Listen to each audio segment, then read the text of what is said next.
So let's go ahead and start with Carrie. Carrie, we picked this one for Carrie because Carrie a few months ago told me that she had actually done one of these herself. So I said, how perfect. I picked a boring beige color for mine.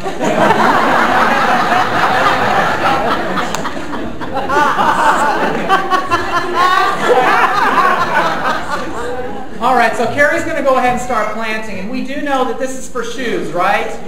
Okay, this was $10.99 at Lowe's. Okay, $10.99 at Lowe's. And one thing I want to point out, all this stuff is very colorful. And for those of you who have the Charleston Garden and you're looking at this stuff and you're thinking, there is no way, and you know what? Okay?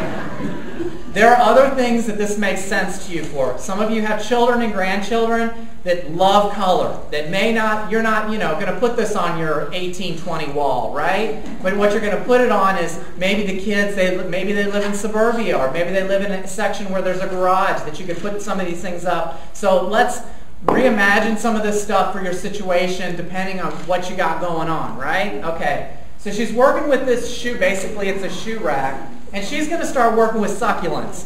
And the reason we chose succulents for this is because they need very well drained, okay? This is a fabric material. We are going to use a mix of what we call Permatil. This is Permatil. It's this rock material. We mix it 50-50 with the soilless mixes, okay? And then we fill the...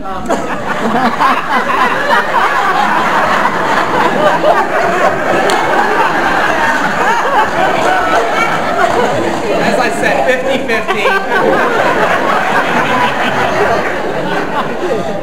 So what we get then is a really good drainage situation, and really that Permatil is excellent for any of your sedum type plantings, succulent plantings that you're doing.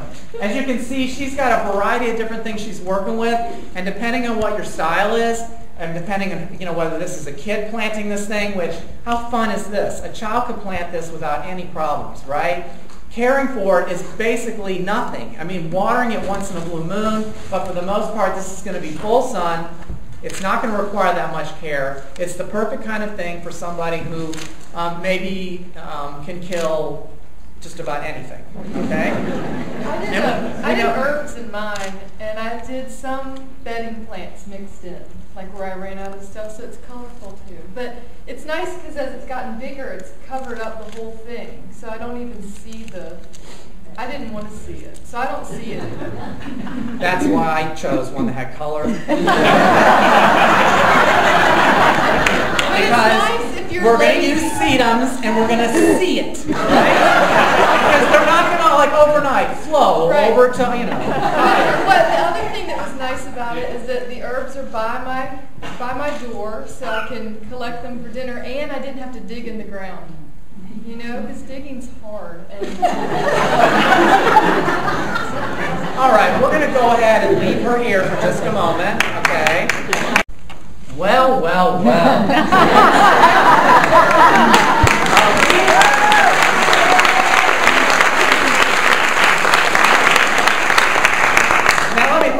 Is that not a thing of beauty? And for all different age groups.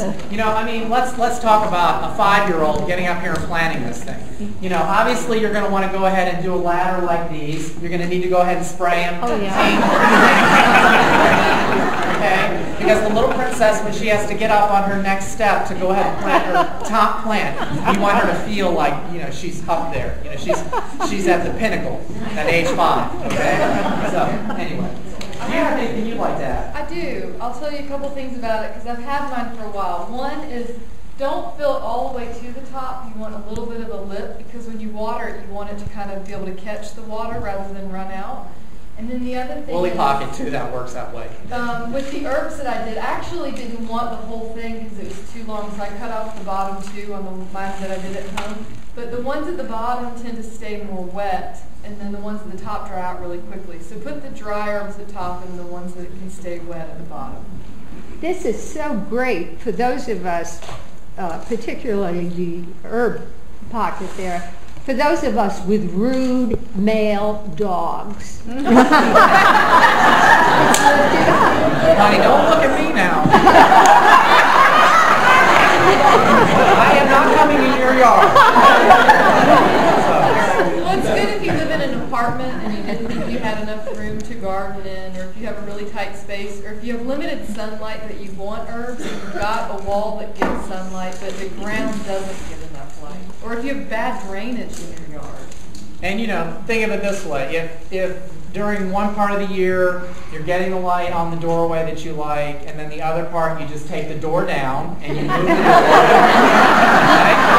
Okay? Something else would be cute is, say you have like a neat screen and porch, but you have neighbors that can look in. You could do all shady stuff and hang it on that wall and block your neighbors. Very clever.